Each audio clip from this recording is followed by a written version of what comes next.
శ్రీ శివాయ గురువే నమ. ఇప్పుడు గురురాజు చెప్పుకున్న ఎలకొచ్చి బాల సరస్వతి. బాల సరస్వతి క్రీస్తకం 1590 1670 వచ్చినటువంటి ఆంధ్రసతి చింతామణి వెలసినటువంటి ప్రథమ టీకా బాల సరస్వతి రచించిన ఎలకొచ్చి బాల సరస్వతి. ఇతడు మహామహోపాధ్యాయుడు. ఆయన చెప్పుకుంటూ ఇక కవి గురుగారు చింతామణి చింతామణి ఆంధ్ర భాషాభూషణం సమన్వయ పర్యావచనం చేసుకుంటూ దాన్ని చెప్పుకుంటున్నాము. దాని ముందు చెప్పుకుంటూ ముందు వల్ల పరిశీలిస్తున్నాము. ఈ మొట్టమొదటి భాష రచించింది బాల సరస్వతి. చాలా గొప్ప మహాోపాధ్యాయుడు. నన్నయ్య భట్టారకుడు సకలాంధ్ర కవితా ప్రవర్తకుడని శబ్దశాస్త్రం చెప్పడమే కాక బాల సరస్వతి సైతము శబ్దశాస్త్రం అని చెప్పాడు. శబ్దామణి ఆంధ్రశబ్ద చింతామణి సైతం కూడా శబ్దశాస్త్రం అని చెప్పాడు. ఆంధ్రశబ్ద చింతామణిని తెనిగించద ఇది తొల్లి సకల కవితా ప్రవృత్తుండగు శబ్దశాస్త్రుండు సకల కవిజన హితంబుగా యథోచిత సూత్ర గర్భంబులగు ఆర్యావృత్తంబుల పంచ పరిచ్ఛేదకంబులుగా సమగట్టే అని భాసరస్వతీయంలో సంజ్ఞా ప్రకరణలో అని చెప్పాడు. ఈ భాస తండ్రి కృష్ణార్యుడు, తల్లి లక్ష్మాంబిక, సోదరుడు సాహిత్య కవి. ఇతని గ్రంథరచనా కాలం 1590 1670 ప్రాంతం. బాల సరస్వతి ఆంధ్ర చింతామణి అనే గ్రంథంలో ఒక్కటి ఉన్నదని లోకాన్ని తెలియజేశాడు. అంతకు మనం తెలియదంటున్నారు. ఆంధ్ర చింతామణి లక్ష్మ గ్రంథం ఒకటి ఉన్నాయి. శివయోగి ఆంధ్ర చింతామణి గ్రంథాన్ని తెచ్చి దానికి టీక రాయమని తనకి ఇచ్చింటూ చెప్పాడు. భాష్యాధిక గ్రంథ బహిజయోదాత్రుండవు కౌముదీ నాటక కావ్య కవిని భాషా వివరణాఖ్య భవ్యశాస్త్రకరుండ బాహాటస్థాన నిబంధనుండ చంద్రావణయాది సత్కృతి స్రష్టను విప్రవామన పురాణ ప్రబంధక భ్రామరీ గీత ప్రబంధౌక కర్తను దక్షిణ కాళికాతంత్ర చెనుడ ప్రకట యాదవ రాఘవ పాండవీయ నామక శ్లేష కవితా ప్రగాఢైకుండ కవితా ప్రగాయకుండ అనక కౌండిన్య గోత్రుండన్ అఖిల సుకవితా స్వతంత్రుండ బహుకళాధరుడ నేను అని బాల సరస్వతిలో చెప్పాడు. ఈ పద్యము చూస్తే అనుసరిస్తే ఇతడు మహామహోపాధ్యాయుడని, మహాభాష్య గ్రంథపరిచయ కళా వైయాకరణుడని, భాషా వివరణాది అనే పాత్ర వ్యాకరణాన్ని, చంద్రాపరిణం అనే గ్రంథాన్ని రచన సంస్థ ప్రాకృతాంధ్ర భాషా సాహిత్యం కలవాడని బాగా అర్థమవుతోంది. ఆర్యావృత్తాలతోని చింతామణిని సూత్రాల రూపంలో విభజించి దానికి వ్యాఖ్యానం రాసి వాటికి అనుగుణమైనటువంటి ఉదాహరణలు చూపించాడు ఈ బాల సరస్వతి. చింతామణిని వ్యాఖ్యానించడానికి కావలసిన భాషపై అధికార సంపత్తి బాల సరస్వతికి ఉంది. బాల సరస్వతి పాఠాలకు అప్పగిరి పాఠాలకు వివాదం వచ్చిన చోట్ల అహోబల పండితుడు బాల సరస్వతిని ప్రమాణంగా స్వీకరించాడు. దార్శనికులు మొదలైన వాళ్ళు అభిమాన సంస్థ ప్రాకృత వ్యాకరణ సంప్రదాయాన్ని దృష్టిలో ఉంచుకొని బాల సరస్వతి తన వ్యాఖ్యాన్ని ముందుకు సాగించాడు. బాల సరస్వతి తన వ్యాఖ్యాన ప్రణాళికలో మొట్టమొదటి చింతామణి ఆర్యావృత్తాలను సూత్ర రూపంలో విభజించాడు. విశ్వశ్రేయ కావ్యం తదోషో ప్రకృతో చ వాగర్థే సా వాగ్యా రసవృత్తి సాధ్యో హి రసో యథాయథం కవిభి అని భాసోస్తిలో. ఈ విధంగా ఉన్న వృత్తాన్ని విశ్వశ్రేయ కావ్యం తదోషో పరికృతో చ వాగర్థో సావాగ్యార్య సవృత్తి సాధ్యోహి రసో యథాతథం కవిభి సూత్రాలుగా విభజించి వ్యాఖ్యానం చేసి ఉదాహరణ కూడా చూపించాడు. దీనికి తదోషో పరికృతో చ వాగర్థౌ దీకొని సురాసురేంద్రాలు కాకోలు కముల కరుణి కడు నుద్ధతులై భీకరణంబు సల్పిరి మొదలైన వాక్యంలో అలంకారం ఉన్నప్పటికీ ఉపమాదోష సహితంగా ఉండటం వల్ల కావ్య లక్షణానికి విరుద్ధమని వ్యాఖ్యానించాడు. బాల సరస్వతి దీని చేసిన సూత్ర విభజనే చింతామణి విషయంలో కూడా నేటికి అనుసరణీయంగా ఉన్నది. చింతామణి అన్ని పరిచ్ఛేదాలకి తెలుగులో వ్యాఖ్యానం రాశాడు బాల సరస్వతి. అయితే బాలసరస్వతి చింతామణికి రాసింది కేవలం టీక మాత్రమే కాదు, భాష్యం తెగింపు. ఈ 3 పదాలని బాసొస్తే స్వయంగా చెప్పాడు. సూత్రాలు విభజించిన చింతామణి ఆర్యావృత్తాలను ఉదాహరణగా చూపించడానికి పూర్వమే బాలసరస్వతి ఆ సూత్రానికి సంబంధించిన వివరణ ఇచ్చాడు. బాలసరస్వతి ఇచ్చేశాడు, ముందే ఇచ్చేశాడు, వివరణ ఇచ్చేశాడు ముందే.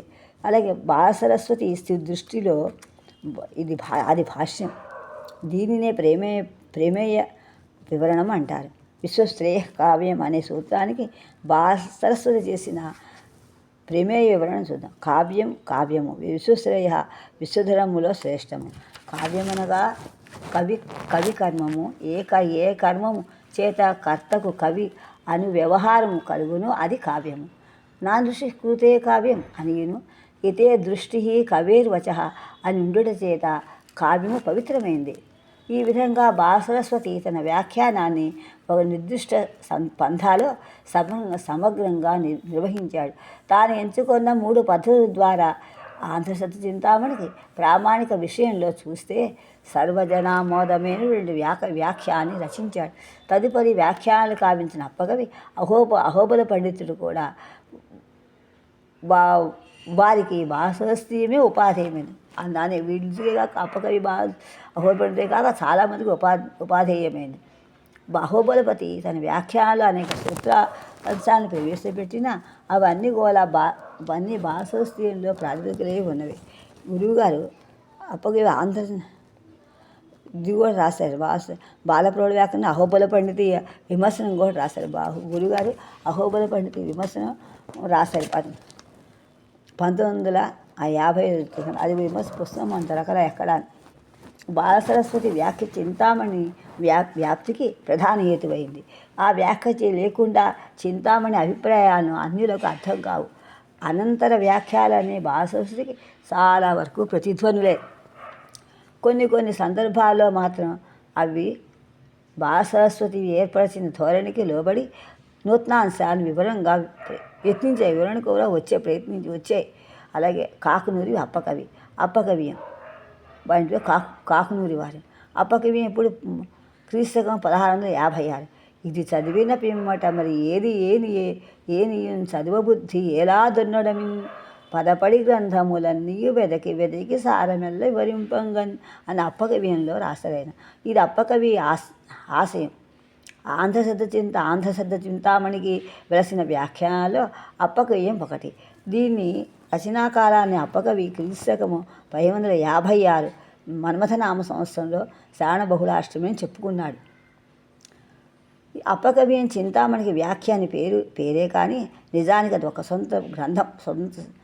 మూలమైనటువంటి చింతామణి వ్యాకరణ ప్రధానమైన గ్రంథమైతే వ్యాఖ్య అయిన అప్పకవ్యము ఛందశాస్త్ర ప్రధానమైన గ్రంథము. ఛందశాస్త్ర గ్రంథం అనగా గ్రంథంగా అప్పకవ్యానికి మంచి ప్రసిద్ధి వచ్చింది. ఛందశాస్త్ర గ్రంథంగా అప్పకవ్యానికి ఛందస్సు నిజంగా ఛందోదర్పణ కూడా. అప్పకవి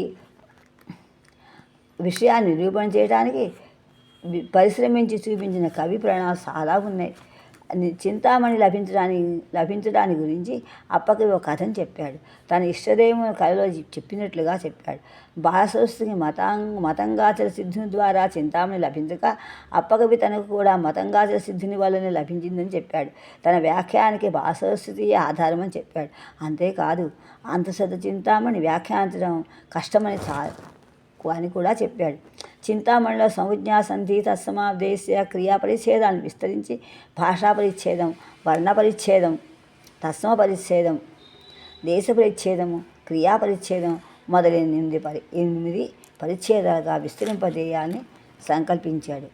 అలా సంపించుకొని వెంట అలా అనగానే ఆయన అనుకున్న తడుగానే ప్రథమాశ్వాసంలో గ్రంథ రచనాదిలో విషయాల్లో పాటుగా కవి కావ్యము, ప్రబంధము, రసం ఇత్యాది విషయాలను వివరిస్తూ దేశ భాషా విశేషాలు, అష్టకోత్పత్తి వివరణ, ప్రకృతి వికృతి భేదాలు, తద్భవ స్వరూపము, ప్రాకృత వ్యాకరణ సూత్రాలు, త్రిలింగ శబ్ద తత్వము, ఆంధ్ర భాషా భేద చతుష్టయము, తజ్జ లక్షణము, తత్సమ లక్షణము, దేశ లక్షణము, ఆంధ్రదేశ భేదాలు, గ్రామ్య పద లక్షణం కూడా అందులో ఉన్నాయి. ద్వితీయాశ్వాసంలో వర్ణ పరిచ్ఛేదంలోని మూల సూత్రాలన్నీ వివరిస్తూ తెలుగు భాషలోని తెలుగు భాషలో ఉన్నటువంటి వర్ణ స్వరూపాన్ని అప్పకవి వివరించాడు. పూర్తిగా ఛందో విషయాన్ని, యతుల్ని, ప్రాసల్ని, వృత్త లక్షణాలని విస్తృతంగా పూర్వకవి ప్రయోగ సహితంగా చర్చించాడు. విస్తృతంగా పూర్వులు చేసినటువంటి కవి ప్రయోగాలు కూడా చూపించాడు అందులో. ఇంకా మిగిలిన పంచమాశ్వాసంలో అప్పకవి చర్చించిన వ్యాకరణ విషయాలు ఇవి: ధృత ప్రకృతిక సముజ్ఞ, కళా ప్రదేశములు, సంధి వివేకము, స్వరసంధి లక్షణము, ధృత ప్రకృతిక స్వరసంధి లక్షణము, వ్యంజన సంధి, అకారాది సంధులు, భూతార్థ క్రియాది సంధులు, తద్ధర్మార్థ క్రియాధ సంధులు, ఔపవిభక్తికములు, విభక్తికములు, విభక్త లోపాదులు మొదలైనవి చేశాడు. అంతేకాకుండా అప్పకవే చింతామణిలో సూత్రాలు ఏర్పాటుకు మనకు లభిస్తున్న బాలసరస్వతం కంటే భిన్నమైనది. బాలసరస్వతంలో విషయాన్ని గ్రహించిన తర్వాత తాను కొంత అధికంగా చేర్చి రాశాడు అప్పకవి. అందుకే తన వ్యాఖ్యాన్ని ఎంత విస్తృతపరిచినా దానికి ఆధారం భూతమైనది, బాలశాస్త్రీయమేనని స్వయంగా పేర్కొన్నాడు. అప్పకవి చింతామణిలో సంజ్ఞా పరిచ్ఛేదాలు మాత్రమే వ్యాఖ్యాన రూపంలో ఉన్నాయి. మిగిలిన పరిచ్ఛేదాలు ఎలా ఉన్నాయో వాటి మనకి సరిగ్గా స్పష్టంగా దొరకలేదు. ఆ సంక్షిప్త రూపంలో ఉన్న సూత్రాన్ని స్వీకరించి అతి విస్తృతంగా వ్యాఖ్యానం చేసే పద్ధతిని ప్రప్రథమంగా మొట్టమొదటిగా ప్రవేశపెట్టాడు అప్పకవి. తదుపరి వ్యాఖ్యానం రాసిన అహోబలాదులు అప్పకవే విస్తృత వ్యాఖ్యానం చేయడంలో మార్గదర్శకుడు అయ్యాడు. విశ్వశ్రేయ కావ్యం అనే సూత్రాన్ని వ్యాఖ్యానం 13 పద్యాల్లో ఉంది. అప్పకవి తన వ్యాఖ్యాన తోడ్పాటుగా ఉదాహరణితంగా ఇచ్చిన పూర్వకవి ప్రయోగాలు లెక్కకు మించి ఉన్నాయి. ఇంకా తన గ్రంథం చదివిన తర్వాత ఇతర లక్షణ గ్రంథం మీద చూడబుద్ధి పడమని నిజంగానే ఆ విధం గ్రహించేటట్టుగా తన గ్రంథమే సర్వ విషయ సంకలితంగా సంతరించుకోవాలని అప్పకవి చేసిన ప్రయత్నం, అతని ప్రతిభ ఆ అప్పకవ్యంలో అడుగడుగా అడపాతడపై ఎప్పుడు మనకు ఉంటుంది. ప్రయోగ మూలం వ్యాకరణం శరణం అని గట్టిగా నమ్మాడు అప్పకవి.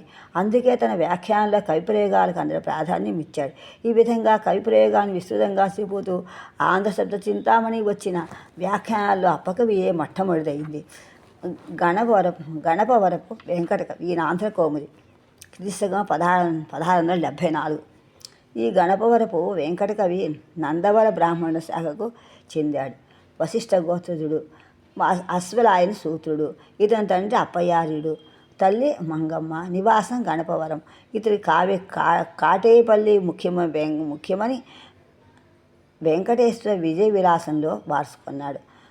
ఇతను రచించిన సర్వలక్షణ శిరోమణి అనే లక్షణ గ్రంథంలో వ్యాకరణ సీసమాలికలే ఆంధ్ర కౌముది అనే పేరు. సీసమాలికలకే రాసినటువంటి వ్యాకరణ సీసమాలికలకే ఆంధ్ర కౌముది అనే పేరు. ఆ ఆంధ్ర కౌముది అనే పేరుతో ఉన్న వ్యాకరణ ఇది రెండోది. ఇతని కాలం 1630, 1680. ఆంధ్ర శబ్ద చింతామణి ప్రభావం ఈ గ్రంథంలో ఎక్కడా కనిపించదు. కేతన ఆంధ్ర భాషాభూషణము, పెద్దన కావ్యాలంకార చూడామణి, వెల్లంకి తాతంబట్టు, కవిలోక చింతామణి వంటి గ్రంథాలు ప్రభావం ఉంది. ఇతడు తన గ్రంథంలో పంచవిధాంధ్ర భాషాస్వరూపాన్ని వివరిస్తూ తత్సమ తద్భవ దేశ అచ్చు తెలుగు గ్రామ్య వంటి 5 విధాలుగా ఆంధ్ర భాష ఉంటుందని చెప్పాడు. లక్షణం చెప్పలేదు, కేవలం ఉదాహరణని మాత్రమే పేర్కొన్నాడు. సంజ్ఞా ప్రకరణంలో అకారాదులు అచ్చులని, కకారాదు హల్లులని చెప్పడమే కాకుండా ఆయా అక్షరాలు ఉత్పత్తి స్థానాలను కూడా పేర్కొన్నాడు. అది శబ్దాంత ఆది శబ్దాంత వర్ణంబు తదగ్ర శబ్దపూర్వక వర్ణంబుతో బొందు నందినను సంధియగు అని ఆంధ్ర కౌముది చెప్పాడు. అని సంధి నిర్వచనం చేశాడు. సంధిని హజంత హలంత భేదాలుగా విభజించాడు. విభక్తి ప్రకరణలో విభక్తి నిర్ణయం చేసి సుబంత రూప ప్రక్రియను, కారక విశేషాలని పేర్కొన్నాడు.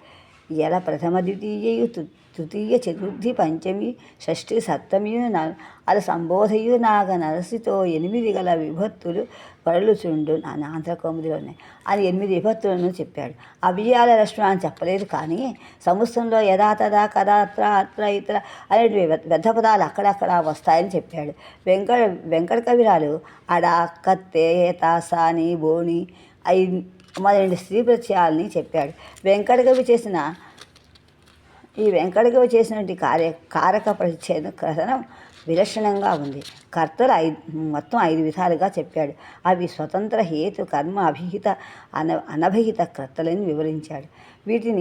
వీటికి కావలసిన ఉదాహరణలు కూడా చూపించాడు. క్రియాజనకము కారకము అనే సంస్కృత సంప్రదాయాన్ని అనుసరించి కారకాన్ని అర్థాన్ని వివరించాడు. అంతేకాకుండా మొదటి పదము తుది అక్షరముతో పెదనుడి మొదటి అక్కరము కరియన్ అరికించిన సమాసమనుడు అని సమర్థించి చూపించాడు. సమాసాన్ని చూపించాడు. తత్పురుష కర్మధార్యం బహురీహి ద్వంద్వము అయీభావం అనే సమాస 5 విధాలుగా చెప్పాడు. తథిత పదవృత్తి నివృత్తిని నిరూపిస్తూ ఆడు వాడు అరి ఉయుడు ఇడి అనే మధుబద్ధక ప్రత్యయాన్ని ఉట్టంకించాడు. వాటి స్థానాల్లో తింగు మొదలైన ప్రత్యయాలు చేసి ధాతురూపాలు ఏర్పడ్డాయి. కృదంత ప్రత్యయ రీతి భావార్థ ప్రతిపాదన అనే ఈ విభాగం కేవలం క్రియాంతాలపై వచ్చే ప్రత్యయాలైనటువంటి కృతుల ప్రసక్తే కాకుండా నామాంతాలపై కూడా చేరే తదితాది క్రియా విభక్తుల ప్రసక్తి కూడా చేశాడు వెంకటకవి. జస్త్వాదేశము విషయమై వికల్పత్వాన్ని ఆపాదిస్తూ వెంకటకవి సరళాదేశ గసరదావాదేశ విధులలోని ఎన్నో విశేషాలను పూర్వకవి ప్రయోగాలతో ఉదాహరించాడు. సామాన్య విశేష సూచకమనే విభాగంలో ఆమ్రేయుడు దానికి వచ్చే గిత్వానికి గకారము పకారంగా మారడాన్ని తడతడ వంటి దిరుత్తాల్ని పేర్కొన్నాడు. ఈ విధంగా వెంకటకవి తత్పూర్వ పద్య ఆంధ్ర వ్యాకరణాలలో లేని ఎన్నో విశేషాన్ని పేర్కొన్నాడు. ఇంకా ప్రబంధ రాజ వెంకటేశ్వర విజయ విలాసం తెలుగు సాహిత్య చరిత్రకారులు దక్షిణాంధ్రగా క్షీణయుగం అన్నారు. కానీ సాహితీ లోకంలో అనన్య సామాన్యమైన రచనలు ఈ కాలంలో ఉద్భవించాయి. అందువలన అటువంటి రచనలో గణపవరం వెంకటకవి రచించిన ప్రబంధరాజ వెంకటేశ్వర విలాసం ఒకటి. గురుగారి పుస్తకాలు కూడా ఈ కాలంలో చాలా తక్కువ రాశాక ఇలాగే కాలగర్భులు కలిసి ఇలాగే చెప్తారు. తర్వాత కాలంలో ఆ సమయంలో ఆయన రాశారు, కానీ పట్టించుకోలేదు. లక్ష్మీకాంత కనిపించే లక్షణాలని లక్ష్యభూతం లేని ప్రబంధరాజమే నిజంగా ప్రబంధరాజమే. ఇది 16వ శతాబ్దం కాలంలో వెలసింది. ఇది బంధ చిత్ర కవిత్వ పరాకాష్ఠకు నిదర్శనము. చతుర్విధ కవిత్వం గురించి ఎందరో చెప్పారు, కానీ అన్నిటినీ ఒకే కావ్యంలో చేసి చూపిన దిట్టకవి ఇతడే. గురుగారు కూడా చాలా రాశారు. గురుగారు ఇలాంటి చిత్రకవి పద్యాలు కూడా చతుర్విధ చిత్రకవిత్వాలు కూడా రాశారు. వాళ్ళ అబ్బాయి కూడా రాసేవారు, రెండో పుత్రుడు. దీన్ని కూడా చతుర్విధ కవిత్వం ఇన్ని కూడా రాశారు. ఉదాహరణలో దాంట్లో అక్కడ ఉన్నాయి. తర్వాత ఉత్తమ మనసంభంలో కూడా కనిపిస్తున్నాయి అక్కడక్కడ. పరిశీలించి ఆ టైంలో మనం చెప్పుకున్నాం, మళ్ళీ పరిశీలిద్దాం. శబ్దాలంకారాలు, అర్థాలంకారాలు, బంధ గర్భ కవిత్వాలు, అలంకారిక విషయాల లక్ష్యంగా ఈ కావ్యాన్ని తీర్చిదిద్దడం విశేషం. అచ్చుగపై హల్లుండక అచ్చుండిన ద్వితీయ అంత్యనకారం అచ్చోబాయక ఈ నిల్చుమ విచ్చలవిడి పోవచ్చు వేరొకటైనని అని ధృతాన్ని హల్లు పరమైతే దుర్లభమని చెప్పవలసిన చోట విత్సలవిడిగా బహును అని ఆంధ్రభాషాభూషణలోను పరుబడి గయినలు సమనమలకును ధరణిని అనునాసికాభిధానము చెల్లును స్థిరముగా వలపటి సున్నలు నలుదార విసర్గ సంజ్ఞ అహిపతించయనా అని అనునాసిక అక్షరాలకు విసర్గలకు చెప్పడానికి పరువిడి ధరణిని స్థిరముగా అరుదార అనే 4 వ్యర్థ పదాలను ప్రాసస్థానంలో రాశాడు. తెలుగు వ్యాకరణం చూడండి అని చూసి గ్రంథలక్షణ కర్తడానికి ఇది తప్పదు. కేవలం లక్షణం చెప్పడానికే ఛందస్సు ఇంత ప్రతిపదంగా ఉంటే ఆ ఛందస్సు చిత్రచిత్రాలు చేస్తూ అనేక అంశాలను ఒకే పద్యంలో లక్ష్యాలుగా చూపిస్తూ చిత్రబంధ గర్భ కవిత్వాలను అద్భుత రీతిలో ప్రదర్శిస్తూ ఒకవైపు ప్రబంధరాజాన్ని కథా నిర్మాణంతో ఉదాత్తంగా రచించబడే సామాన్య విషయం కాదు. చిత్రకవిత్వంలో ఈ గ్రంథం సమానమైనది లేదు. అలంకారికుడు చెప్పిన దాదాపు అన్ని లక్షణాలకి లక్ష్యంగా కావ్యాన్ని రాసిన వారు గణపవుడు వెంకటగిరి కాక మరొకరు నభూతో నభవిష్యతి. ఈ కాలంలో మళ్ళీ గురువుగారు ఉత్తమ వీరభద్రోదాహరణము, తర్వాతేమో విరూపాక్షోదాహరణము రాసిన పుస్తకాలు చాలామందికి కనిపిస్తాయి. చిత్రకవిత్వంగా రెండు కనిపిస్తాయి. అందులో గామిద్యకి గణపూర్ వెంకట కవి కాలము 1620 1660. ఇతడు ఎన్నో గ్రంథాలు రచించాడు. తెలుగు భాషలో లాక్షణికులు నిఖండకర్తలు ఆరాధించదగిన రచనలు అవి. ఇతడు తన 12వ ఏటనే తారాబడిలో మునిముని మీసం వలసిన కాలంలోనే నునిమిగు మీసాలన్నాడు శ్రీరాధుడిని. కాలంలోనే యమశతకము 27 శృంగార రసమంజరి 25 కృష్ణమల్ల కథ, యమంలో బాలరామాయణ ద్విపద, చాటుపద్యాలు, పాణిని లింగానుశాసనము, రామకవి లింగ నిర్ణయము, తెలుగు ప్రతాపరుద్రయము, తెలుగు రసమంజరి, అభినవాంధ్ర నిఖండువు, వెంకటేశ నిఖండువు, ఆంధ్ర కౌముది, గణేతి ప్రాస లక్షణము, శేషమాలిక, ఆంధ్ర ప్రయోగత రత్నాకరము, రకా నిర్ణయ పద్ధతి, షట్పృత్య ప్రస్థాన సరళి, ఛందముల వచనము, అలంకార సారము, పరమ భాగవత చరిత్రము. ఇది ఆంధ్ర ద్విరూప కోశము, కల్పిత కల్పలత తెలుగు వసంతిలక భాణము, కఠిన ప్రాస శతక రాజము, ఆంధ్ర ప్రక్రియా కౌముది, జాంబవతి విలాసము చిత్రకావ్యం, చంద విద్యావతి దండరాజము, చక్ర తారావళి, పురాణ సారం మొదలైన రచనలు చేశాడు. ప్రబంధరాజు వెంకటేశ్వర విజయ విలాసం, వెంకట విజయ నిఖండు మాత్రమే లభిస్తోంది మనకు. ఇవి లాజిస్తే దీన్ని బట్టి ఇప్పుడు అష్టావధానాలు వచ్చాయి. అలా ఆనాటి కాలంలో వచ్చింది. అష్టావధానాలు ఆడడం కాదు, ఇదేంటి తిరుపతి అంటే జంట కవులు తయారయ్యారు. అందులో మలంపరివర్తన వాళ్ళ అబ్బాయి కూడా ఇద్దరు కూడా ఉన్నారు. అదేంటి రామలింగేశ్వరుడు సరఫీ ఇద్దరు కూడా హాలాల్పాన్ని విసుగుత తండ్రికి అంకితం చేసి ఇద్దరు కలిసి పుస్తకాలు రాశారు. ప్రచారం బాగా చేశారు. దీనిలా తీసుకొచ్చి చివరికి వచ్చి అష్టావధాన ప్రక్రియగా చెప్పిందని చెప్పచ్చు. కొంచెం వచ్చి విన్ని అనుసరిస్తూ కొంచెం చెప్తున్నారు, అనుసరించకుండా కొందరు చెప్తున్నారు, ఆశగా కొందరు చెప్పిస్తున్నారు. దీన్ని నడక ఈ కాలంలో చిత్రదృశ్యంగా ఇలా అయిపోయిందని చెప్పచ్చు. విధంగా అనుపమ దైవభక్తి సంపన్నుడైన వెంకట కవి సుఖ సుప్తిలో వెంకట సౌరు ప్రత్యక్షమై ఈ ప్రబంధం రాయమని కోరాడట. ఇది 1882 పద్యాల ఏకాశ్వ ప్రబంధం. దీని కారణాన్ని వేదం వారు ఊహించారు.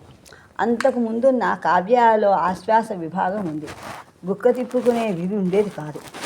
అయితే వెంకటకవి కాలానికి యక్షగానాలు ప్రవేశించాయి, బహుళ ప్రచారంలో ఉన్నాయి. యక్షగానాల్లో అంక విభజన ఉండదు, ప్రదర్శన యోగ్యమైనవి. యక్షగాన ప్రభావం ఆ ప్రబంధంపై ఉంది. ఈ ప్రబంధంలో కూడా సంగీత విశేషాలు ఉన్నాయి. ప్రదర్శన యోగ్యంగా ఉంది. కేవలం చిత్రకావ్యమే కాక కొద్ది మార్పులతో సంగీత రూపంగా కూడా ఈ ప్రబంధాన్ని నిర్మించవచ్చు. వీరభద్రం అంతేగా యక్షగానంగా కూడా చెప్పచ్చు. అలా చిత్రకవిత్వం, మధుర కవిత్వం అన్ని దాంట్లో వీరభద్ర విరూపాక్ష ఉదాహరణలు కూడా ఉన్నాయి. ఈ సంగీత రూపంగా కూడా రెండు కనిపిస్తాయి. అలా చివరికి ఇలా వచ్చాయండి. అందులో వెంకటేశ్వర గురుగారు రాశారు. మరి ఆ వెంకటేశ్వర కాలగర్భంలో కలిసిపోయి ఆయన రాసిన పుస్తకాలు చాలామంది ఎంతమంది పూర్వకవులు రాసిన పుస్తకాలు కాలగర్భం అయిపోయాయో, అది ఈ కాలంలో ఈయన రాసిన పుస్తకాలు చాలా పుస్తకాలు పద్యాలు కాలగర్భం అయిపోయాయి. కొందరు శిష్యులు కొందరు తమ పేరు పెట్టి వ్యవహరించుకుంటున్నారు. చెప్పడం లేకుండా అవి మాత్రం ఇంకో పేరు పెట్టుకుని వెళ్ళిపోతున్నాయి. కానీ ఆ ఫలితం ఎవరు ఏం చెప్పినా గురుగారికి ఆ ఫలితం వస్తుంది. ఇది రాసింది ఆయన కాబట్టి పేరు మారుస్తే ఉంది, నీకేది సాహసం. అన్ని దేవుళ్ళు ఒకటే, కానీ రాసిన కవివారు అవి ఆయన రాసిన దేవుడు అద్వైత శివుడివే, అదిగా అద్వయిస్తాయి. ఆయన కాషాయం కట్టిన కర్మయోగం కనుక ఆయనకు అన్వయిస్తాయని భావించవచ్చు అని నేను అనుకుంటున్నాను. వెంకటేశ్వర ఈ ప్రభావానికి ఇంకా కొంచెం ఆయన తర్వాత వెంకటేశ్వర కళ్యాణం ఈ ప్రబంధంలోని కథ. స్వామివారు యథా యుద్ధం చేసిన నాగదత్తుడనే సూర్యుని పాత చిత్రణ నిగమశర్మాదులను పోలి ఉంది. చెప్పలేనన్ని పాపాలు చేసి చివరకు స్వామి పుష్కరంలో నది పడి మరణించిన నాగదత్తుడు మోక్షం పొందాడు. అంతేకాకుండా వెంకటేశ్వరుని కథతో ఈ నాగదత్తుని కథను జోడించి ఈ ప్రబంధానికి కొంత కథాపురుషుని కూడా చేకూర్చాడు. కథకు ఏమాత్రం భంగం లేకుండా అనేక ఛందో అలంకారాలకు లక్ష్యాలుగా పద్యాలు రాయటమే ఇతని ఘనత. దీనిలో గర్భచిత్రక బంధ కవిత్వము విశేషంగా కనిపిస్తుంది. కావ్యాలంకార చూడామణిలో కొన్ని బంధాలకు లక్షణం ఉంది. నరసభూపాయంలో అష్టదళ పద్మబంధ చక్రబంధాలు తప్ప మిగిలిన బంధాలకు లక్షణం లేదు. వెంకటవి ప్రబంధంలో 60కి పైగా బంధాలను చూపాడు. ఈ ప్రబంధంలోని శీర్షికలే స్పష్టంగా ఉంటాయి. గురుగారు అబ్బాయి కూడా మల్లెప్ప సుబ్రహ్మణ్యం కూడా బోర్డు చిత్రకవిత్వాలు, చతుర్విధ కంద పద్యాలు, ఖడ్గ పద్యాలు, కందాలు బోర్డు రాశాడు. అవన్నీ కారణం నిక్షేపమైపోయాయి. నాకు ఒకటో రెండో ఉండే ఆ పరిస్థితిని ఇంట్లో పెట్టాలి. ఇలా భ్రాంతి మధుక్తి సంబంధాతశయోక్తి రూపకాలంగా సంసృష్టి శేషము వివేచన అవతారిక ఉంటుంది. ముద్రాలంకారయుక్త వింశతి ఉత్తర శత వృత్తగోపనోద్ధాత వచనం అని చెప్పుకుంటూ సుదీర్ఘంగా శీర్షికలు చూస్తున్నాం. ఆద్య ప్రాసయిక నియమ ముక్తపదగ్రస్త ఆనందకర కందము చేసుకుంటే 4 కవి ప్రౌఢోక్త సిద్ధార్థ శక్తిమూల వస్తుకృత వస్తుధ్వని. అలాగే మధ్యమచరణ యమక శేష పద్యము, నమస్కార సద్వలక్షిత కందద్వయ గర్భిత వచనము. ఇలా ప్రాకృత సౌరసేని మాకది పైశాచి చూళిక అపభ్రంశ సంస్కృతాంధ్ర అష్టాభాష శేషమ. ఇవన్నీ ఒక ఎత్తైతే చిత్రబంధ గర్భాలను కూర్చి మొత్తం చౌపష్టి భేద చిత్రశీసాన్ని రచించిన ఘనత ఈతనిదే. ఆహా, ఎంత అదృష్టం! ఆ వంశంలోంచి నుండి ఆ సాహిత్య వంశంలో ఉన్నటువంటి వాళ్ళు తెలుస్తాయి. కాబట్టి సాహిత్య వంశంలో కూడా గురువుగారు ఆయన ఉన్నాయి కాబట్టి ఆయన అందరూ రాయగలిగారు గురువుగారు కూడా. అంతేకాకుండా ఆయన రాసిన పుస్తకాల్లో కూడా అన్నీ కూడా మనకు కనిపిస్తాయి, చదివిన అందరికీ తెలుస్తాయి. ఉదాహరణలు చూసినా, కవిత్వం చూసినా కూడా తెలుస్తుంది. చూస్తే ఇటువంటి ప్రతిభ ఏమిటో అర్థమవుతుంది. ఇంకా యమకం చూస్తే అలాగే ఉత్తమ వంశంలో చక్కగా వసంతిలక రాశారు, ప్రవాళిక రాశారు. ఒక పదం వెంటనే యమకం అంటే ఏంటి? ఒక పదం వెంటనే ప్రయోగించడం యమకం.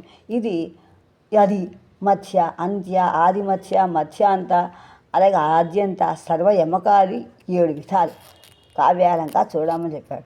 పున్నాగము నగు నీ ఈర్పున్నాగము కేర్నీది పొక్కిలి బటు వా పున్నాగము నగు నీ నడపున్నాగము నెనయ కథము పొందిది గదే అని యమక రూప ప్రతి ప్రాస కందము. ఎంత బాగుందో పదించండి. పాదగోపనం, పాదాన్ని 3 పాదాల్లో దాచి ఉంచడం. వెలువదు ఉదార మధురదయ నిలుపు గుహన్ దత్తి వలరు నీదు భుక్తికి కలిని ఘనదేహి సౌరీ వెరినాదామలైన విపునిగైన హరి. పాదగోపకందం. ఇలా అయితే చూస్తే గురుగారు ఉత్తమ సంబంధం ఇలాంటి కందాలే కనిపిస్తాయి, పద్యాలు బాగా కనిపిస్తున్నాయి. మన ఉత్తమ చెప్పుకున్నా ఇవి చెప్పదు. పాదగోపసంతం అన్నీ కూడా. ఇంకా తర్వాత ఇంకెక్కడెక్కడో చూపిస్తున్నాడు. ఇక్కడ మొదటి 3 పాదాల్లో ఒక అక్షరాన్ని విడిచి చదివితే 4వ పాదం అవుతుంది. అక్షరం నిర్దోష్టం. ఉపభ ఉప పాప ఊ పాప బాభమ అనే అక్షరాలు లేకుండా పద్యం చదవడం. నారదారాధనా నానారతాహ్లాదిత నీరదా లీల సన్నీల తేజస్విత సారదైత్యస్థిత చక్రాంచిత శ్రీరసాలంకృత శైలస్థిత అని ప్రవేశించుతూ ఇంకా ఇది 834 ప్రవేశ దాంతం అన్నమాట. ఇలా చెప్పుకుంటూ ఇంకా మనం చెప్తుంటే అది సమగ్రంగా చెప్తున్నాను, ఎవరిని చెప్పట్లా. చెప్తే ఇంకా వస్తుంది. ఒక్క దాంట్లో 3 అర్థాలు వస్తాయి. నేను ఊరికే సమగ్రంగా ముందు ముఖ్యంగా గురువుగారి పుస్తకం పూర్తి చేయాలని చెప్తున్నా. కానీ ఇవి అందరికీ చెప్పుకోవాలని అందరికీ తెలిసిన విషయాలే. ఒకసారి ఊరికే గుర్తు చేసుకుని చెప్పినా పరిశీలిస్తున్నాను అంతే. అది వివరంగా చెప్పట్లేదు, మన్నించబడినాను. ఎక్కడ దీనిలో ఎక్కడా ఓష్టాలు లేదు చూడండి. నారదారాధన ఆనరతాహ్లాదిత నీరదాలీల సన్నీల తేజస్విత సారదైత్యచ్చిత చండ చక్రాంచిత శ్రీరసాలంకృత శేషశైలస్థిత. దీనిలో ఎక్కడా ఓష్ట్యాలు లేవు. పైగా పద్యంలో గర్భిత ఉంది. ఇది వెంకటగారు దీన్ని పెట్టిన పేరు గర్భిత నిర్యోష్ట అచల జిహ్వా స్రగ్రణీ వృత్తము. వాళ్ళ పేరు బాగుంది చక్కగా. ఇలా చేసుకుంటాం. సమాచ కవర్క విభజన. పద్యంలో అంతటా ఒకే అచ్చు ఉంటుంది చూడండి. వదనఖన వరియ చర్య కమన కవన అవరత ప్రసరదయ నక్రమ మఖ మర్దనకర మనఃకంపన మరయ శశిధర వంశధర భవమహర మరయన్. ఎంత 836 పద్యం. ఇవన్నీ కూడా శ్రీశ్రీనివాస రాసిన పుస్తకంలో ఉన్నాయి. ఆ పుస్తకం కూడా మనం చెప్పుకున్నాం కదా, పుస్తకం దాంట్లో ఉన్నాయి ఇవన్నీ కూడా. ఇంకా భ్రమకం గురించి చూసినా ఒకే పద్యంలో పద్యం కూర్చడం. మామత కనౌఖ తను మాయానత సుజనాభావ భావనాజ సుతనయా దీన కథ పాద ఖనదీ యాన విధమ జయ విభావ ఇదమ వినయ అనే పాద భ్రమకం పద్యం. ఇది 849 పద్యం. ఇట్లా చూసుకుంటే గణితం గురించి చెప్పారు చూడండి. ఆ మొదలుకొని అచ్చులతో కూడిన హల్లులను వరుసగా వాక్యాలుగా పేర్చడం. సరసా సాహసి సిద్ధవన్ని హృతరక్షణశాల సీతాభ్యథో తర్కస్నాశ సుగుణార్త్య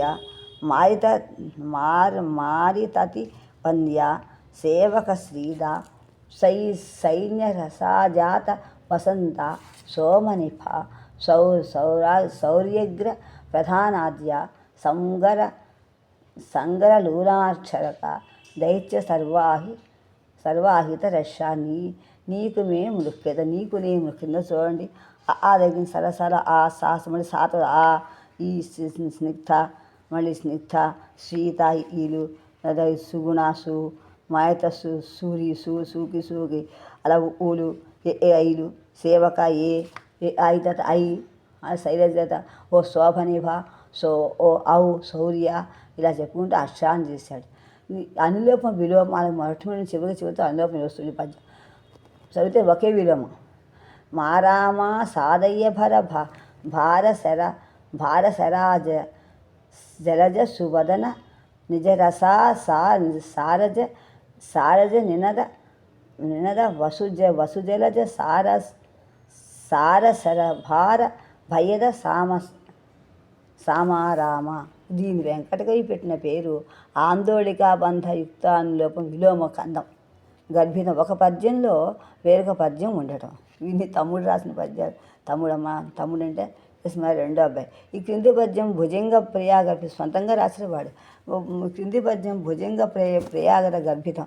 స్వర్గణీ గణాలు రరరా భుజంగ ప్రయా గణాలు ఏయ ఓదాని స్వర్గిణికి 4 గణాలు, భుజంగ ప్రయాతకు 4 యగణాలు అంతే. స్వర్గిణి పావనాత్మసి సంపత్ పాదానాశ్రయ దేవతానాథ సందీప్త పూజోచ్ఛయ భావనామేయ సద్భవ్య రూపోదయ సేవక త్రాత దాక్షిణ్యశీల జయ.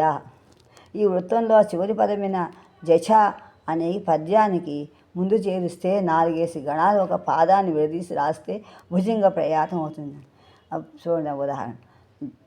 జయా పావనాత్మాసి సంపత్సదాన శ్రయా దేవతానాథ సందీప్త పూజో శ్రేయ పూజోచ్ఛ్రయా భావనామేయ సద్భవ్య రూపో దయాసేవక త్రాత దాక్షిణ్య రేఖ.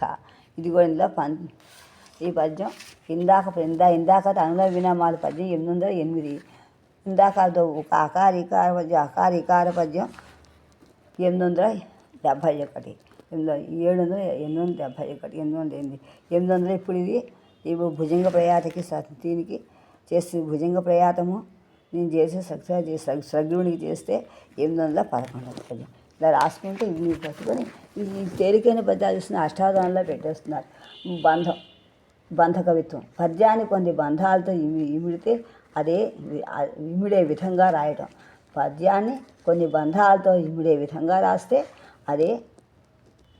రాస్తేనే బంధ కవిత్వం అవుతుంది. అప్పగి గోమూత్రిక ఛత్ర గుచ్చ కుండల నాగ కంకణ మద్దల ఖడ్గ చక్ర అష్టదళ పద్మ సర్వతోద్రవ జయం మాలికా బంధాలని చెప్పాడు అప్పకవి 257. ఈ పద్యంలో పుష్పమాలిక గోమూత్రిక గుచ్చ హలాచన రాసినటువంటి పంచ నిధియోష్టకుండం కూడా ఉదాహరణ రాసినటువంటి గురువు రాసినటువంటి దండకాలు ఇలాంటి కనిపిస్తే దానికి కూడా ఉంటాయి, గణాలే ఉంటాయి దానికి కూడా.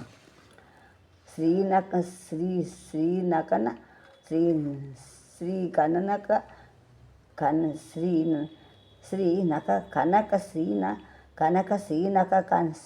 శ్రీ కనక నయనధన జ్ఞానక ధ్యాన సానస కనదీనాధ్యయన జననగ నటన స్థాన జనస్థానహీన జనకన సాహసన. ఇది కూడా 851. శ్రీనకనక నయనధన జ్ఞానకన ధ్యాన సానసక దీనాధ్యయన జనన నగ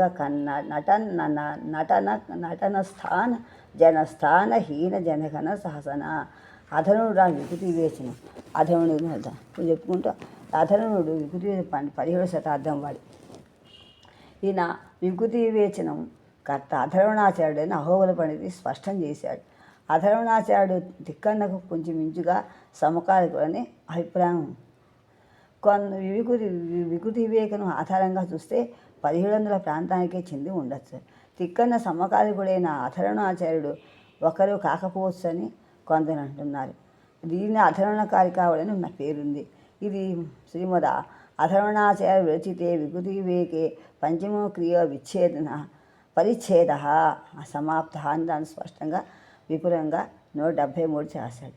ఇది శ్రీమద్ అధర్వణాచార్య విరచితే వికృతి వివేక పంచమో క్రియో పరిచ్ఛేద సమాప్త అని చెప్పడం వలన చివరి పరిచ్ఛేదం వలన ఈ వికృతి వివేక గ్రంథాంతం ముందున్నప్పటికీ అది అధర్వణ కొంతమంది తెలుస్తోంది. కానీ తదితరమైన వివరాలన్నీ లభించడం లేదు కనుక దీనిలో సంజ్ఞా సంధి అజంత హలంత క్రియా పరిచ్ఛేదాలని 5 పరిచ్ఛేదాలు ఉన్నాయి. కవిశిరోభూషణ అని రాసిన అహుబల పండితుడు చింతామణికి కూడా వ్యాఖ్యానం చేస్తూ ఈ అధర్వణకారికాలను ఉదాహరిస్తూ అనేకమైన వ్యాకరణాంశాన్ని గురించారు. గురువుగారు కూడా అహోబల పండితీయానికి రాశారు. అహోబల పండితిని బాలప్రౌఢ వ్యాకరణ రాసిన తర్వాత మాత్రం ఆయన అహోబల పండితి అని రాశారు. దాన్ని కూడా ఆయన రాశారు. అది ఎంతో విమర్శన చేశారు. అహోబల పండితిని విమర్శన చేశారు. అది కూడా తర్వాత దీంట్లో ఉంటుంది. అనేకమైన వ్యాకరణాలు కూడా పేర్కొన్నారు. ఆంధ్ర భాష చింతామణిలో లేని అనేక విషయాలు వికృతి వివేకంలో ఉండటం వల్ల తదుపరి వాటిని బాల వ్యాకరణకర్తలు కూడా స్వీకరించి తన బాల వ్యాకరణంలో పేర్కొన్నారు. బాలప్రౌఢుల వ్యాకరణ విమర్శ కూడా చేశారు. సమర్శన చేశారు. 1500 ఆయన కూడా 300 పేజీలు రాశారు. సమన్వయం అది కూడా ఉదాహరణగా ప్రౌఢ వ్యాకరణకర్త వ్యాకరణంలో గ్రహించారు. ఇంకా పాణిని వ్యాకరణానికి కాత్యాయని తాత్వికానికి ఉన్న సంబంధమే ఆంధ్ర చింతామణికి అధర్వణ కారికావళికి కూడా ఉంది. ఆంధ్ర చింతామణిలోని సూత్రాలని పదాలను గ్రహించి అధర్వణుడు తన కారికల్లో వివరిస్తూ ఇచ్చాడు. ఔపవిభక్తిక సంజ్ఞ వన్నిష్టాంత్యోదయో భవంతిహ రుర్వాదే నాం శుహుతే విభక్తో సమాసే చ అని అర్థం వివరంగా అంటే అనే ఆంధ్ర చింతామణిలోని హీ శబ్దం అందుకని విభాషయా భవత్యత్ర భవంతి ఉపవిభక్తయః భవతి కుత్రచిన్నైవ నిదానం తత్ సద్వచః బహవో నాంధ్రభాషాయాం వర్ణాః ఉపవిభక్తికాః ప్రవృత్తికాశ్చ అప్రవృత్తిశ్చ వికల్పశ్చ క్వచిద్ భవేత్ తద్వివేకః ప్రయోగేక శరణం స్యాత్ హి సద్వతః అను అధర్వుడు పై చింతామణి సూత్రం వివరించాడు. ఆ అధర్వుని కారికలను అహోబల పండితే రాసి చేర్చాడనే వాదన ఉన్నప్పటికీ లోకంలో ఆ వాదన సరికాదని చాలామంది నిరూపించారు. ఆ వాదన మనకెందుకు, మనం చెప్పుకుందాం అంతే. అహోబల పండితునికి అధర్వునికి కారికలకి విభేదాలను సందర్భాలు కూడా ఉన్నాయన్న విషయం నిజమే. కానీ ఆ దూరం వెళ్లకుండా విషయం మన ముఖ్యం. చింతామణి ద్వారా స్వాధింపరాని వీలు కాని విషయాలను కూడా వికృతి వివేకం సాధించి చూపిస్తోంది. పూజ్యత్వంలో వచ్చే రామయ్య గారు అడాంత రూపాలు, ప్రబంధాల్లో కనిపిస్తున్న అనుకరణ విరహిత ప్రయోగాలు, అన్యదేశ ప్రయోగాలు మొదలైన అనేక వాటిని వికృతి వివేకం సాధిస్తోంది. వికృతి వివేకంపై వ్యాఖ్యానాలు కూడా వచ్చాయి. వికృతి వివేకంపై ద్విత్రిని సీతారామ కవిజన మండమనే వ్యాఖ్యానాన్ని రచించారు. వీరు చాలా భాగం కవిశిరోమణిని అనుసరించే వికృతి వివేకానికి వ్యాఖ్యగా రచించారు. దీని తర్వాత వచ్చిన వ్యాఖ్యానం నారాయణీయాంధ్ర వ్యాఖ్యానమని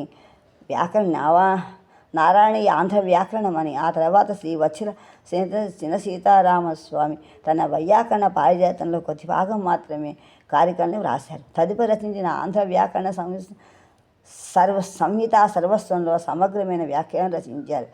ప్రకృతి వివేక వ్యాఖ్యలు వచ్చినా అది స్వతంత్ర గ్రంథ రూపంలో సమగ్రంగా లేకపోవటం వల్ల ఏ కారిక ఉదాహరణమో సరిగ్గా వివరించడానికి వీలు ఉండటం లేదు. అందువల్ల దీన్ని ఆదిస్తే గురువుగారంటే మల్లంపల్లి వీరేశ్వరం గారిని అర్థం చేసుకోవాలి. అస్మాను గురువుగారు అని చెప్పడం మర్చిపోయాను. గురువుగారు అంటే మల్లంపల్లి వీరేశ్వరం గారిని గురువుగారు. ఎవరైతే ఆ గు అంటే గా అంటే జ్ఞానం, ఆలోచింప, రా అంటే రాజు. ఎవరు నడుస్తూ గమ్ములుగాతో ధాతుకి నడవటం అర్థం ఉంది కదా గమనం అని. ఎవరైతే నడుస్తూ రంజింపజేస్తాడో వాడు ఏం నడవాలి? బుద్ధిని నడిపిస్తాడు. అంటే బుద్ధికి ఆనందం రచించాడు వాడే గురువు. నా దృష్టిలో గురువుగారు మా నాన్నగారిని పేరు పెట్టుకున్నాను. ఆయన నా గురువు.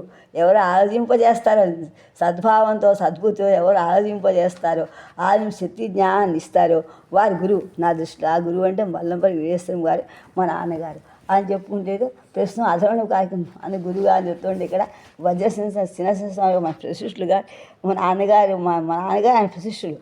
మా నాన్నగారు గురువులు ఆయన శ్రీ చిన్న సీతారామశాస్త్రి గారు అని గుర్తొచ్చి మరి చెప్తున్నా మర్చిపోతారని.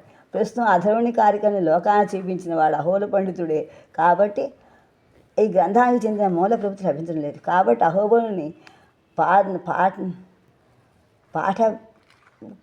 పాఠభేదాన్ని కర్త పాఠాల విభజించి స్వీకరించడం తప్ప వేరే మార్గం లేదు. పాఠాలే చూసుకోలేదు అని ప్రయోగసరణ వ్యాకరణమే ఇక్కడ ఆధారం చేసుకోవాలి. కూచిమని తిమ్మకవి సర్వలక్షణ సార సంగ్రహం ఇది 1740. కూచిమని తిమ్మకవి తన సర్వలక్షణ సంగ్రహం అనే గ్రంథంలో శాలివాహక వర్ష సంఖ్యకర రసాంగ శశి సముద్యనాలు రౌద్రబ్దమునైనను భాద్రపద సూక్త పంచమి వరకు పూర్ణమయ్యే నీ కృతి నీ పేర సుగమ తేజ అని రాశారు ఆయన సర్వలక్షణ సారసంఘంలో. దీన్ని బట్టి చెప్పిన పండితుడు 1740 ప్రాంతం అని తెలుస్తోంది. ఈ తిమ్మకవి తండ్రి గంగన, తల్లి లక్ష్మాంబ, తండ్రి కౌండిన్య గోత్రం. పిఠాపురంలో కుక్కుడే స్వామి ఇతను ఆరాధ్యం. సర్వలక్షణ సార సంఘాన్ని రాయటానికి పూర్వం ఇతడు రుక్మిణీ కళ్యాణం, సింహగిరి మహాత్మ్యము, ఈరాసుందరి పరిణయము, రాజశేఖర విలాసము, అచ్యుతను రామాయణ రచించినట్లు మనం తెలుస్తాం. సర్వలక్షణ సార సంఘాన్ని కుడే స్వామి అంకితం సారసమని అని చెప్పుకున్నాం అని తెలుస్తుంది. ఎందుకు నేను చెప్పాల్సి వస్తుంటే ఇవన్నీ ముఖ్యంగానే విరూపాక్ష స్వామిని కవులందరూ ఆయన కనిపించారు. అద్వైత మతానుసారంగా శివుడు అన్ని వేషాలు వేశాడు. నీకే రూపము సహస్రనామం నేను గుర్తించుతున్నాను అదే పేర్కొన్నారు. నీకే రీతి సహస్రనామం నిండెం చెప్పుమో దేవ ఈ లోకం అంతయు నీవ నీమయం కాకున్నచో మాకిష్టంబగు నామయ్యరియో సంభావించు అద్దాని నీకీ కర్పణ్యమదేల మాపై స్వామి భక్త చింతామణి అని చింతా పుస్తకం అచ్చు కూడా అయింది. ముక్తింది శతకం ఎక్కడైపోయిందో చాలామంది ముగ్గురు రాశారు. ఒక స్త్రీ ఒకటి రాశారు, తిరుపతి గౌడ్లో ఒకటి రాశారు, నాన్నగారు రాశారు. నాన్న ముస్లిం శతకం ఈ పద్యం నాకు కొద్దిగా చాలామంది చదివారు, వింటుండగా విన్నాను. కానీ ఈ పద్యం గ్రంథచూడని అంటలేదు. కానీ ఈ పద్యం ఇన్ని ఆయన రాసి ఈయన రాసిన పద్యం ఆలోచిస్తే అందరూ ఆయనలో కనిపిస్తున్నారు. విరూపాక్షస్వామి కవులందరిలా కనిపిస్తుంది. నానుషి కృతే కావ్యం యథార్థవంతం మనకు కనిపిస్తోంది. భావనయ్య భక్తుడు కాదు, భక్తనయ్య భావనయ్య కాదు, యథార్థంగా మనకు కనిపిస్తుంది. ఎవరు ఉపాసన దృష్టిలో చూస్తారు వాళ్ళకి ఖచ్చితంగా స్పష్టంగా కనిపిస్తుంది, స్పష్టంగా కనిపిస్తుంది అని అందువని చెప్పడం అన్నమాట. అందువని ఇప్పుడు కవుల గురించి చెప్పుకోవడం, ఈ కావ్య గురించి చెప్పుకోవడం ముఖ్యంగా అదే. అది ఆయన తగ్గట్టుగానే ఆయన గారు కూడా ఈ చంద్రస్థల గారి గురించి పరిశ్రమించి విమర్శలు రాశారు, పుస్తకాలు రాశారు, విమర్శన రాశారు, సమీకరణం చేశారు, సమీక్ష రాశారు. ఆయన చంద్రాయణ గారిని అప్పటికి అందరూ ఆదర్శంగా తీస్తే అందరూ కనిపించారు. అందులో అహోబల పండితుడు అందించారు. కూచిమని తిమ్మతి బాలప్రౌఢ వ్యాకరణాన్ని సమన్వయించారు. అందుకు నేను చెప్పడానికి ప్రయత్నిస్తున్నాను, పరిశీలిస్తున్నాను. నాకు ఏం రాదు అన్ని ప్రాంతం తెలుస్తోంది. తిమ్మ గంగన ఇంకా లక్షణ శాసనంగా రాయటాన్ని పూర్వం ఇతడు గుణికాయ సింహగిరి మహాత్మ్యము నీలాసుందరి పరిణము మనం చెప్పుకున్నాం. కుక్కుడే స్వామి చెప్పినట్టుగానే సర్వలక్షణ శాసనంలో మొత్తం 3 ఆశ్వాసాలు ఉన్నాయి. ప్రతి ఆశ్వాసం మరల ప్రకరణాలు కూడా ఉన్నాయి. ప్రథమాశ్వాసంలో సంజ్ఞ సంధి విభక్తి ప్రకరణాలు, ద్వితీయాశ్వాసంలో సమాస క్రియా విశ్లేషణ ప్రాస ఇది శబ్ద ప్రకరణాలు, తృతీయాశ్వాసంలో రేఫ రకాల ప్రకరణాలు ఉన్నాయి. ఇవాళ పుస్తకం రాసి చూస్తే కానీ అందులో ఏమున్నాయో మనకు తెలియదు. అవి చాలా కాలగర్భం కలిసిపోయి యూనివర్సిటీలో ఉన్నాయి. చాలామంది చెప్పారు ఎవరి దగ్గర ఉన్నాయి, ఆ శిష్యులు ఎవరి దగ్గర పుణ్యం కట్టుకుని దాని పేరున పెడితే నేను ధన్యురాను అవుతాను, నేను కూడా చదివిన అదృష్టం నాకు అవుతుంది శేష జీవితంలో. తెలుగునకు మన లక్షణంబులు మహాకవీశ్వరుడు పెక్కు రచించి ఇడిరికి ఏల కూర్పవలెనన్న ప్రౌఢిమ కొరకు నాకు తెలిసిన తెలుగునకు కొంత తేట పరతు సంత ఓపికగా సవలక్షణ సంఘం చెప్పుకున్నాడు. ఏమని చెప్పుకున్నాడైనా కూచిమని తిమ్మకవి, తెలుగునకు లక్షణంబులు మహాకవీశ్వరులు పెక్కు రచించి ఇడిరి కానీ కేలకూర్పవలే ఇడిరి కదా ఇంకెందుకు రాస్తున్నావు అంటే, ప్రౌఢిమ కొరకు నాకు తెలిసినవి నాకున్న జ్ఞానంతో నేను రాయాలని తెలుగున ఒక కొంత తేట నాకు తెలుగులో రాస్తున్నాను. నీకు సంవత్సరంలో ఉన్నాయి కాబట్టి తెలుగు రాయాలని నాకు తోచినంత రాస్తున్నాను, నాకున్న జ్ఞానం రాస్తున్నా, చాలా నాకు ఏం రానితో వినయంగా గౌరవంగా చెప్తున్నాడు. ఆయన చెప్పడాన్ని బట్టి తనకు పూర్వముందు లక్షణం పరిశీలించి బుద్ధి కుశలతోటి విమర్శించాలని తెలుస్తాను. ఇప్పుడు నేను కూడా నాకు తెలుసుకోవాల్సిందే ఆకాశం, తెలుసుకుంటే ఆగుతుంటే అనుభవం కూడా నాకేం రాదు. పేరు భాష అయింది ప్రవేశించే అర్హత నాకు వచ్చింది, భాష పడడం నేను. అలాగే సంవత్సరంలో ఎంఏ చేశాను విద్యాభ్యాసంలో. సంవత్సరం చదివే అర్హత నాకు చిన్నప్పుడు నాన్నగారు చెప్పారు కాబట్టి, పంచక కావ్యాలు పుస్తకాలు చెప్పారు కాబట్టి ఆ నాన్నగారు చెప్పిన చదివే పునాది ఎందుకు చెప్పడానికి నేను ప్రయత్నిస్తాను. దానికి నా భర్త మా మామగారు పునాది వేసి దాన్ని రక్షించి సంస్కృతి చదివించి ఆయన చాలా కృషి చేశారు. వాళ్ళు కూడా నాకు చాలా దోహదపడ్డారు. లేకపోతే నేను చేసేదాన్ని కాదు. ఆ పునాది జట్టుపరిచింది వాళ్ళే, ఆయనను మామగారే. వాళ్ళకి నమస్కరిస్తూ చేస్తున్నాను. అందుకని ఇంకేం రా నాకు చెప్పడానికి ప్రయత్నిస్తున్నాను, నాకు కూడా ఏం పరిశీలిస్తున్నాను అంతే. తిమ్మకవి కేతన భాషాభూషణాన్ని, పెద్దిరాజు కావ్యాలంకార చూడామణిని, ముద్రాజు రామన కవిజన సంజీవిని, అప్పకవియ అని, ఆంధ్రసతి చింతామణిని, అహోబల పండితీయ అని, బాలసరస్వతీయ అని, అధరణ కారికావళిని తన గ్రంథంలో పేర్కొన్నారు. ఇంకా అంతేకాకుండా సంజ్ఞా ప్రకరణలో తిమ్మకవి తత్సమము, తద్భము, అచ్చతెలుగు, దేశ్యము, గ్రామ్యము అని ఆంధ్ర భాష విధాలుగా ఉంటుందని చెప్పాడు. దేశ్యాన్ని అచ్చతెలుగుని ఒకటే అని చెప్పాడు.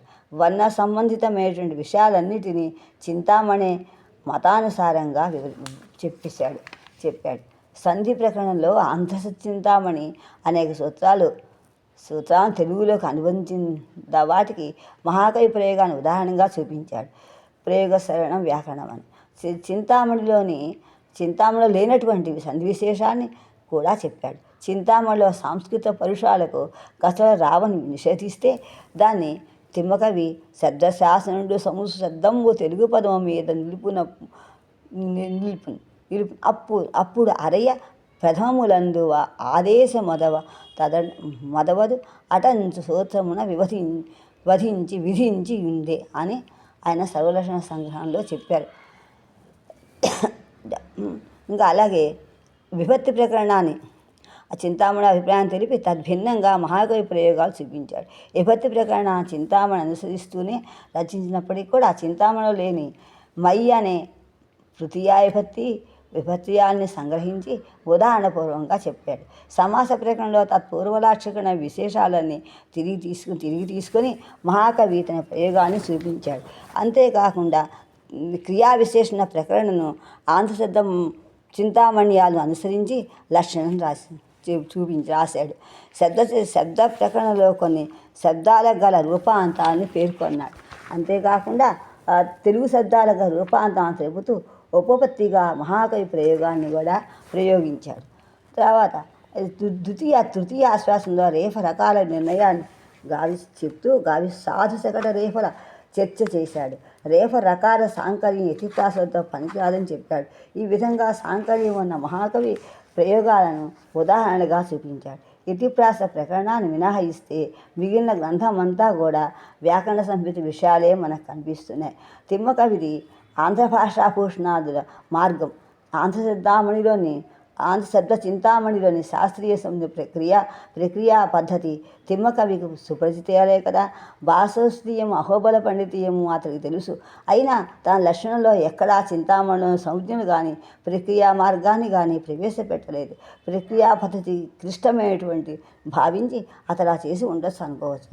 ఏమైనా సర్వదర్శన శాస్త్రం ఒక విశిష్టమైన గ్రంథంగా పొందింది. 5వ సూరకవి. ఈయన కవి సంజయ్ విచ్ఛేదం. ఈయన 1720 1787 మళ్ళీ భాగం 85 అని చెప్పుకుంటూ ఇది కూడా చెప్తాం. కవి అడిదం సూరకవి యోగి బ్రాహ్మడు. జన్మస్థానం ప్రస్తుతం విజయనగరం జిల్లాలోని పునపాక నేటి గ్రామం. ఇతడు కవిజన రంజనం, చంద్రాలోకం, ఆంధ్రనామ శేషము, రామలింగేయ శతకము, శ్రీరామదండకము అనే గ్రంథాలను రచించాడు. ఈ కవి సంశయ విచ్ఛేదంలో మొత్తం 3 తరంగాలు ఉన్నాయి. ప్రథమ తరంగంలో, ద్వితీయ తరంగంలో వ్యాకరణాన్ని చెప్పి తృతీయ తరంగంలో తత్వ లక్షణాలను చెప్పాడు. సంశయ విచ్ఛేదాన్ని చెప్తూ ప్రియమనగా కవులు కవిత్రయ సుకవిత్వాను సరణి తప్పిక కవి సంశయ విచ్ఛేదనమను ఆహ్వానమిది లక్షణమనొత్తు ఆర్యులు మెచ్చన్ అని తన కవిజన సంధ్యంలో చెప్పుకుంటూ ఇంకా ఆయన రాస్తాన్ని కవిత ప్రయోగంగా రక్షణ చూపించాడు. చెప్పినట్టుగానే గౌరవంగా శపథం పట్టినట్టు కనిపిస్తోంది. ఇంకా చెప్పుకుంటూ రావచ్చు.